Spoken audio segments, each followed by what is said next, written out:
Before we get into the story, please remember to take a moment to like, subscribe, share with someone you think would enjoy it, and leave a comment if you appreciate the work. Your feedback is important. You can also find links in the description to my website, bookstore, and other great stuff. I'd like to thank Isaac Arthur for another inspiring topic, which you can find linked in the description as well. With all that said, I hope you enjoy the story. Cupcakes by P.E. Rowe. When humans finally arrived at the outer tail of the Scutum Centaurus arm of the galaxy in the early years of the 7th millennium, they were surprised to find a large and vibrant community of intelligent alien races. This first encounter with a peaceful federation of sorts ran counter to all prior experience of alien life as being isolated by time and distance. The tendency of successful interstellar civilizations in most species ran toward empire and away from trade and cooperation with other aliens. Yet this federation of species seemed congenial, cooperative, and happy to add another like-minded species to the list of friends and allies, provided the funny-looking ape-like humans were willing to play nice. Having calmed down quite a bit on their long progression across the galaxy, and given the number of and the technological prowess of these Federation species, the humans were quite happy to talk and trade instead of fight. The Federation members, for their part, found the humans to be a promising applicant for membership. The humans seemed industrious, eager trading partners, friendly and quite clever, and, perhaps most importantly, it was discovered that the humans possessed a sense of humor. This had been a sticking point in centuries past when promising species happened by, seemed to be congenial, and then snapped into combat posture at the first sign of a slight. Completely incapable of taking a joke, they'd find some way of turning the tiniest light-hearted teasing into an insult to the honor of their entire species, and then out came the warheads, the railguns, and stelazers, and everyone knew the new guys definitely weren't going to work out. The humans, though, during the very first meeting were self-deprecating, playful, even irreverent, and best of all, seemed to already understand some of the Federation's best and oldest jokes. When the special envoy ended the first exploratory council with the usual quip, "So, for the next meeting, who's bringing the cupcakes?" The usual loud outburst of laughter followed, and the humans seemed to laugh loudest of all. Then, the humans' cultural minister replied with a most hilarious promise, "We'll bring the cupcakes," which set off a roar of laughter unheard of in a first meeting. Diplomatic ties were off on a solid footing. These humans seemed great. What the Federation envoys on the membership subcommittee didn't yet understand, though, was that, being a tribal species, humans had evolved a most uncommon trait. They found laughter itself funny, and couldn't help laughing genuinely whenever others were laughing, a genetically imposed and seemingly harmless form of deception that helped humans to fit in with the group. Whenever others laughed, humans laughed too. The Federation members thought the humans were gifted with an extraordinary comic intuition, perhaps even a kind of low-grade form of telepathy. How else would they already know how funny the cupcakes joke was without understanding the context? That was something special. For the humans, though, it was a problem. Admiral Santoshia Montoya returned from the meeting and headed straight for the debriefing room with the cultural minister. "What the hell was with the cupcakes thing, minister? Did we screw that up? I couldn't stop laughing, but I had no idea what they were on about." "I'm not sure, Admiral. I thought everything was going great till then.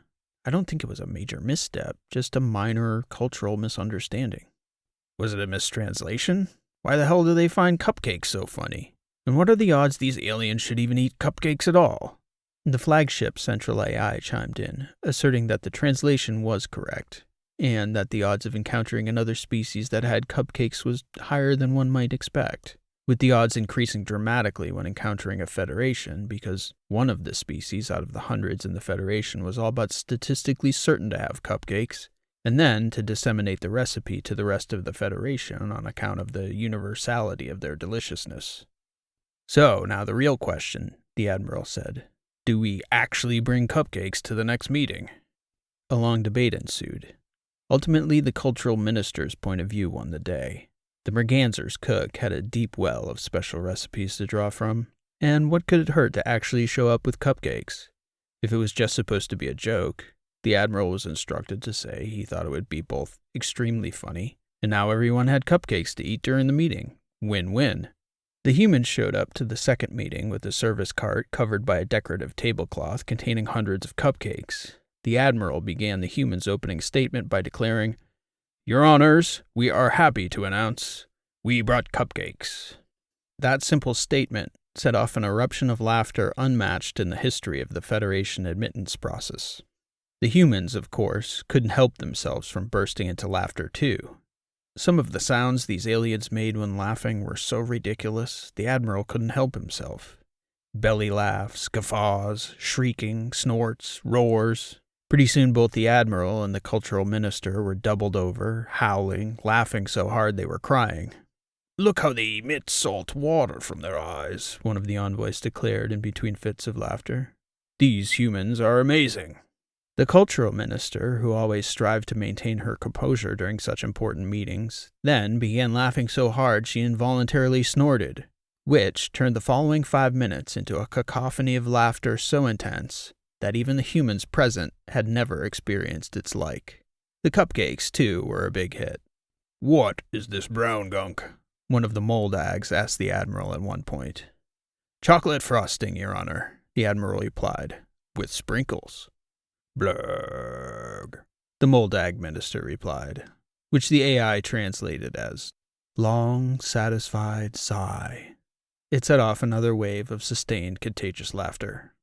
The meeting concluded on a positive note, with the special envoy stating, "We seriously like you humans a lot. You actually brought cupcakes. That's special."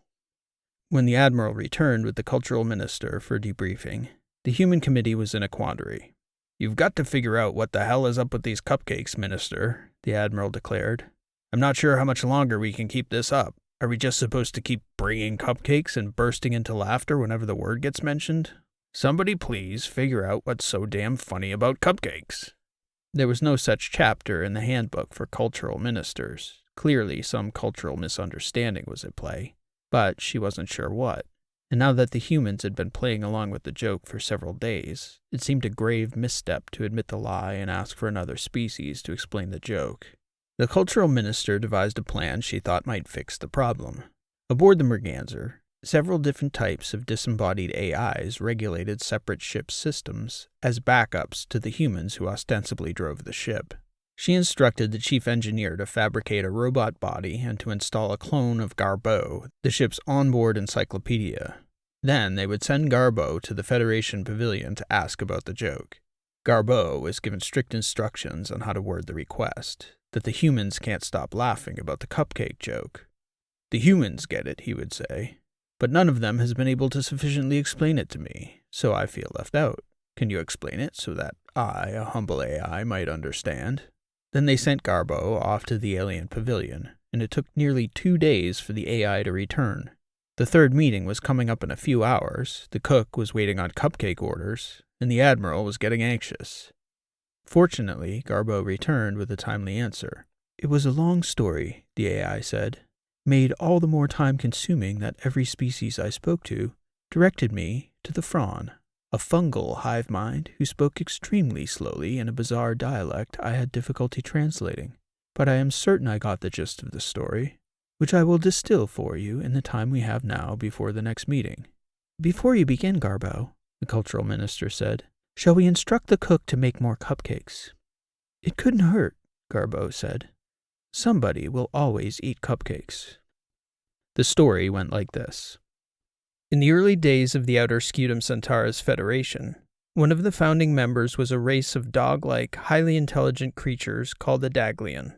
They were much loved in that corner of the galaxy for their many good qualities. They were pack animals, hard-working, tough, jovial, and extremely loyal to their allies.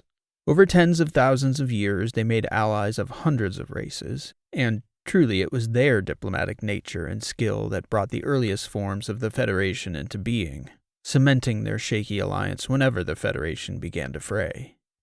Several hundred years into the Federation's earliest days, the small group of allies brought a new race into the fold, though it wasn't without reservations. The newcomers, the Baraxa, were a race of gangly, mean-looking reptilian mammal hybrids, bipedal, horned, and possessing a most serious and stern disposition.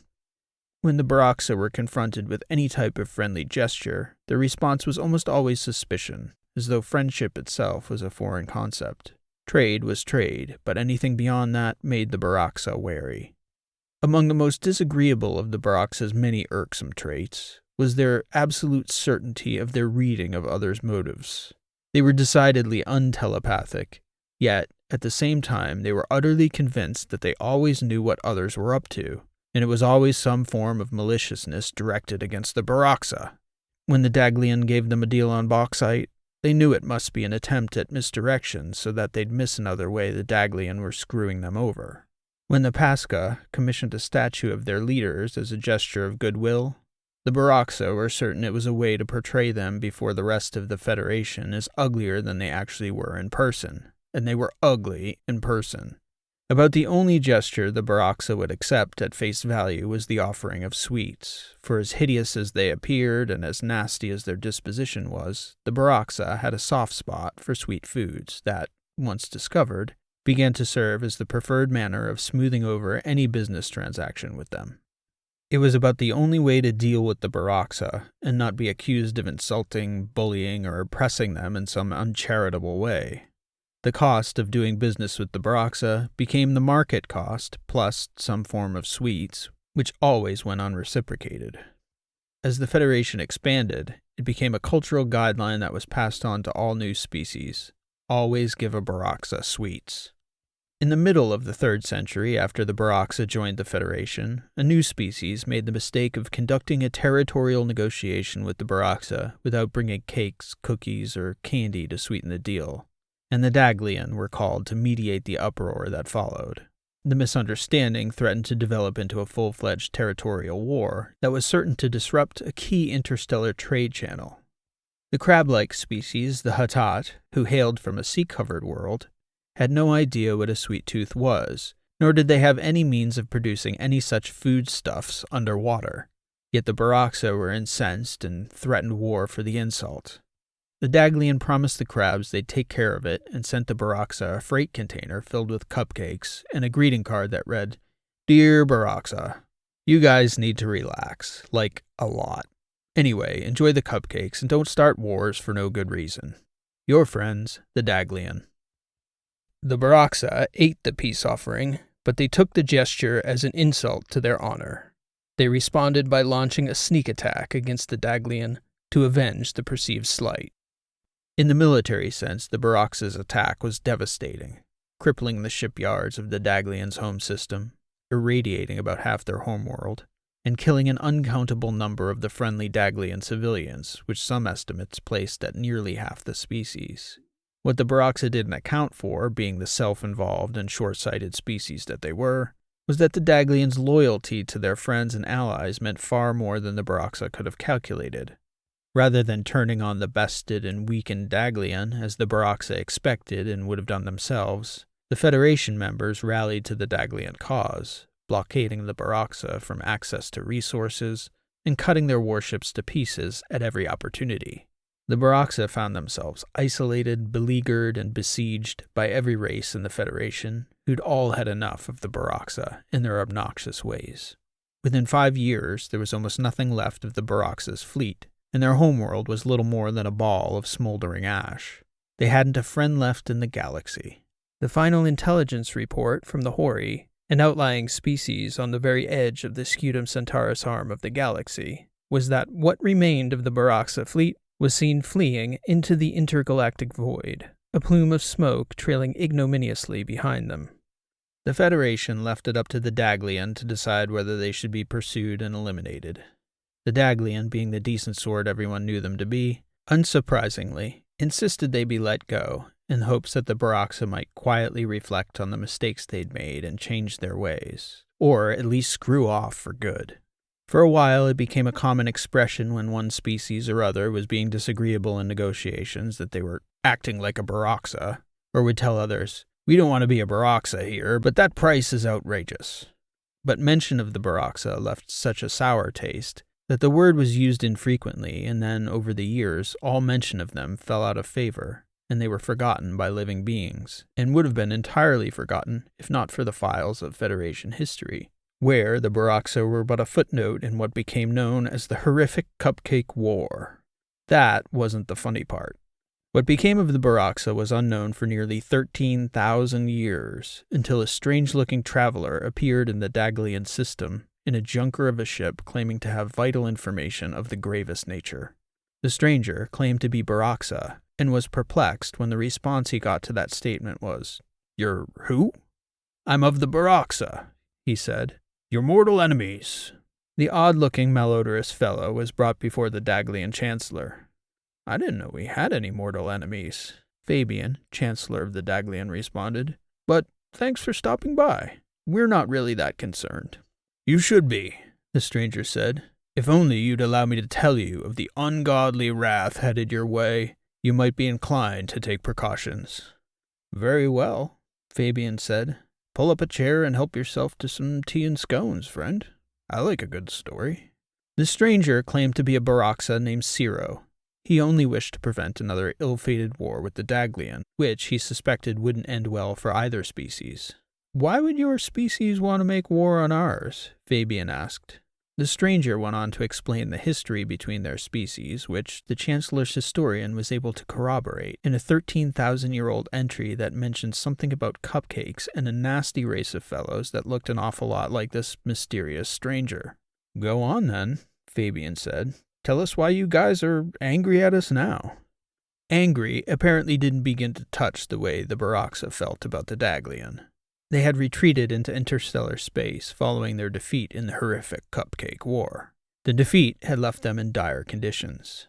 The Baroxa had managed to cobble together enough antimatter from their warships to power a modest-sized stealth habitat. They'd been unsure whether the Federation would pursue them, so they had prioritized stealth. Their habitat gave off no light, no energy signatures, and was undetectable in the dark of intergalactic space, where they attempted to lie low for long enough to escape the pursuit of the Daglian and their allies. Then, once forgotten, they planned to strike at the heart of the Federation and have their revenge. The plan, according to Ciro the Stranger, was to unleash an energy weapon that disrupts the bonds in carbon atoms, which theoretically would dissolve all living creatures in the beam's wake. Ciro stated the weapon had already been developed and was en route to the Daglian system as they were speaking. "You guys are still mad over something that happened 13,000 years ago?" Fabian asked the stranger. Ciro explained that the Baroxa weren't just upset about the war. No. The malodorous stranger described the conditions the Baroxa had been forced to endure on their intergalactic sanctuary. Things had not been pretty for the Baroxa. First off, their hawkish and aggressive posture at the start of the war with the Daglian had taken a great toll on their home planet's ecosystem, even before the Federation allies had besieged it. By the time it became necessary for the Baroxa to flee into interstellar space, there was hardly enough life remaining to sustain a food cycle. What was left consisted of 3 species that were hastily crammed into a cargo cruiser when the Baroxa fled. The Baroxa retreated into the black of intergalactic space, several light-years from the outer star systems of the galaxy, where they disassembled their fleet and reconstituted it as a moon-sized habitat invisible to the EM spectrum. They didn't lack for the technology to sustain themselves in the deep of space. What they lacked was biological matter beyond what they carried with them into the deep. The conditions on their habitat were as follows. Their primary food source were eggs from the Toxi, a large bird-like species that was preserved because their eggs' nutritional profile was one of the only complete sources of nutrition the Baroxa could digest. The eggs themselves consisted of a chalky, bitter substance that revolted the taste buds, the nose, and the eyeballs all at once.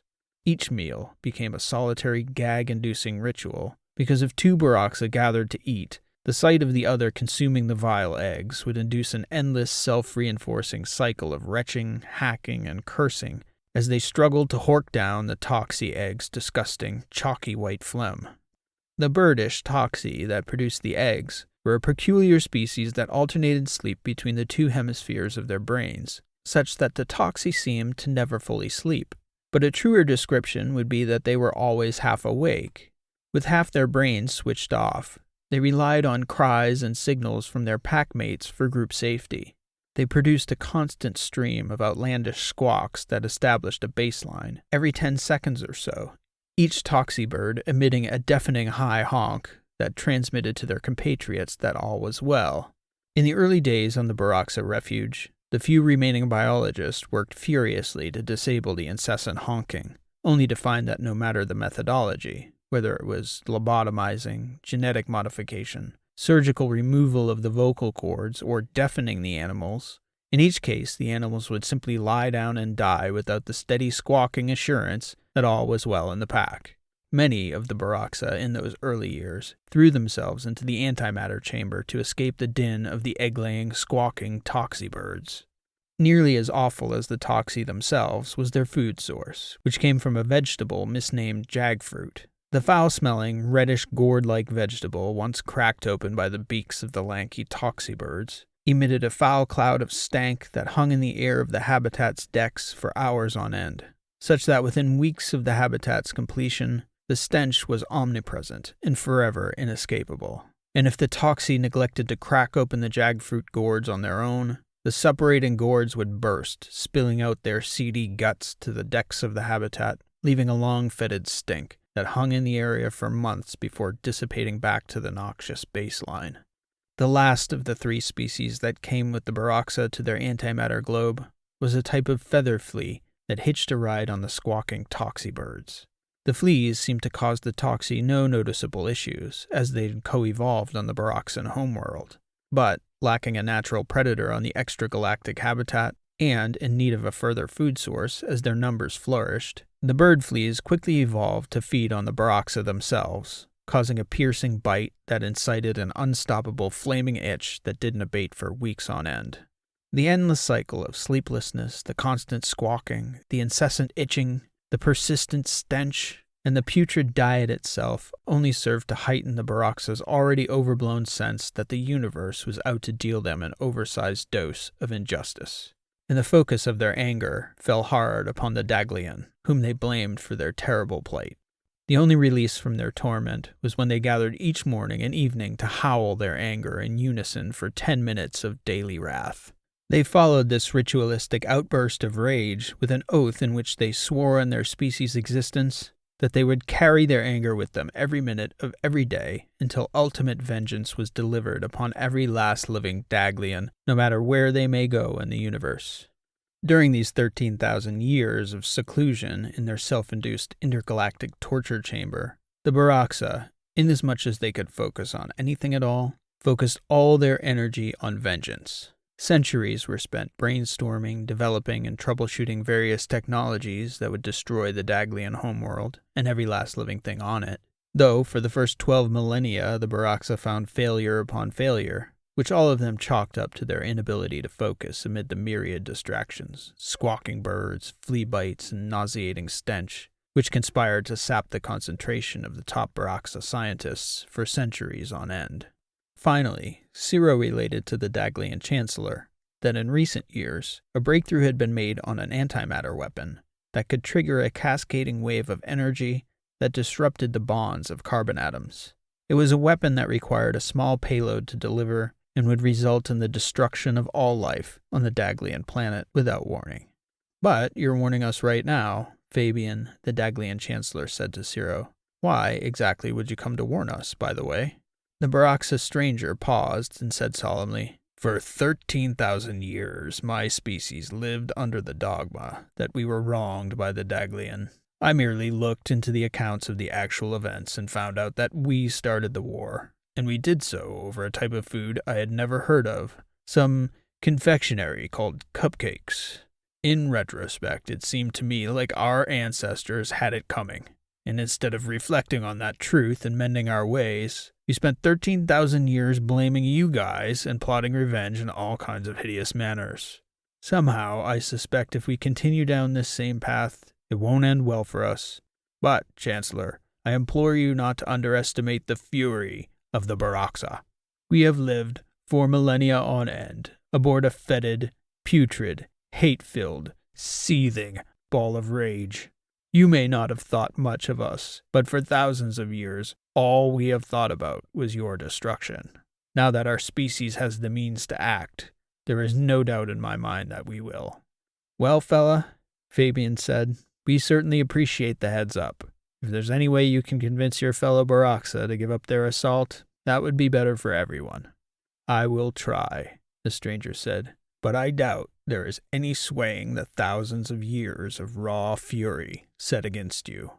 Good luck anyway, Ciro.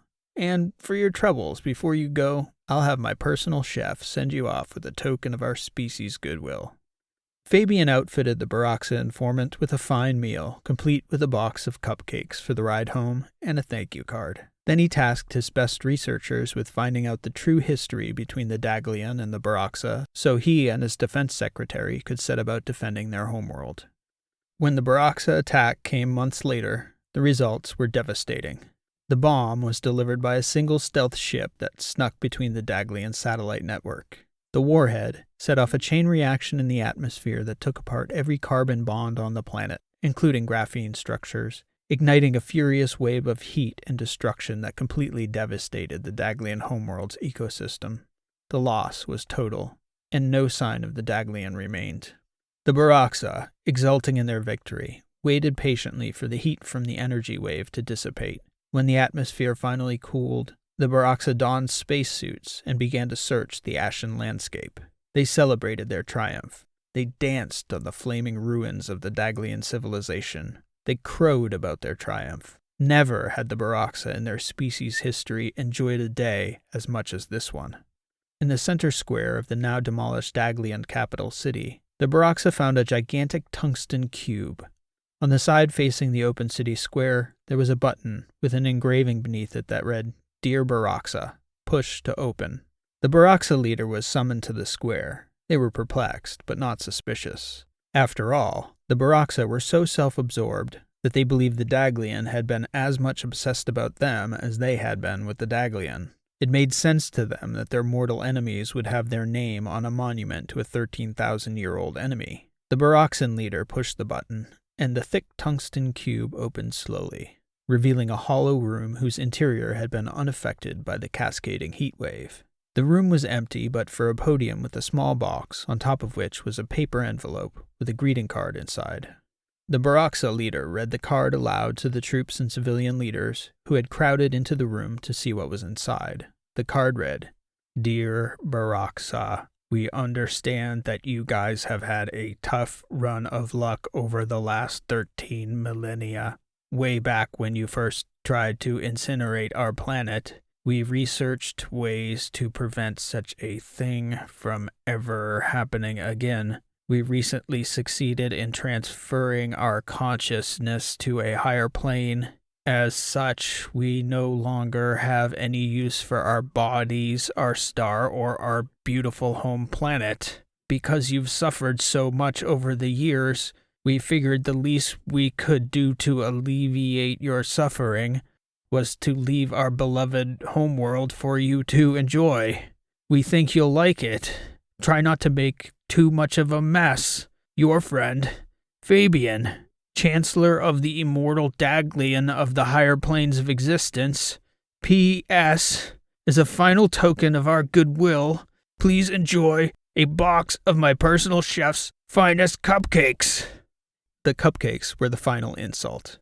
It drove the Baroxa into such a fit of rage that they began to tear each other limb from limb, each blaming the other for the strategic failure that had led them into the folly of annihilating another perfectly good homeworld. Within hours, there were no Baroxa remaining in the galaxy save one. The informant, who had warned the Daglian of the impending attack, had been aboard one of the hastily reconstituted warships when the Baroxa infighting had broken out on the planet below. When word spread of what had happened, the Baroxa on the ships began to spontaneously tear each other apart with the same vigor they'd reserved for the Daglian. Ciro the informant retreated to an escape pod, shaking his hideous head at the stupidity of his species, and he sat out the violence in the escape pod, his face firmly planted in his palms. When he discerned that the fighting had finally stopped, he descended to the planet, walked to the main square in the capital city, and entered the tungsten cube. On the podium, he left an encoded digital file on which was a book titled A True Account of the Horrific Cupcake Wars of the Daglian and Baroxa Peoples, by Ciro Faragna, historian of the Baroxa.